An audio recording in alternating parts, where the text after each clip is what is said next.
തന്നെയാണ് ഇപ്രാവശ്യം നമുക്ക് പ്രാർത്ഥനയ്ക്ക് നേതൃത്വം നൽകാൻ വരുന്നത്. സയ്യിദ് സാലിം ബുഖാരി വലിയോട എന്ന് പറഞ്ഞ സ്ഥലത്തുള്ള ഒരു വലിയ മഹാൻ. വലിയ സാധാത്യങ്ങൾക്ക് എപ്പോഴും പവറുണ്ട്. സാധാത്യങ്ങൾ അവരുടെ വല്യപ്പാനെ വിളിച്ചുകൊണ്ട് പറയുമ്പോൾ എങ്ങനെയായാലും ആ പരിപാടിക്ക് വലിയ പവറുണ്ടല്ലോ. അപ്പൊ ആ സയ്യിദ് സാലിം ബുഖാരി ഇവിടെ വന്നിട്ടില്ല. അപ്പൊ അദ്ദേഹമാണ് നമുക്ക് പ്രാർത്ഥനയ്ക്ക് വരുന്നത്.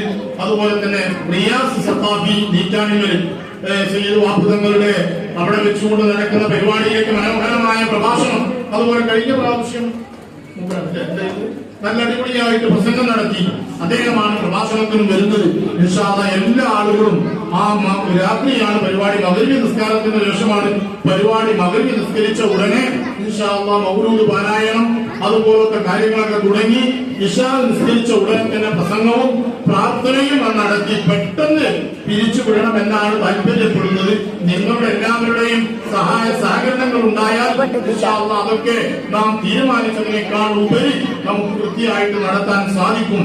ഇൻഷാ അല്ലാഹ് കമ്മിറ്റി മാനേജ്മെന്റും അതുപോലെ ഉസ്താദുമാരും ഞാൻ നേരത്തെ പറഞ്ഞതുപോലെ നിങ്ങളൊക്കെ വീടുകളിലേക്ക് വരുമ്പോ അകമഴിഞ്ഞ സഹായങ്ങൾ നിങ്ങൾ നൽകണം. 2011, 2010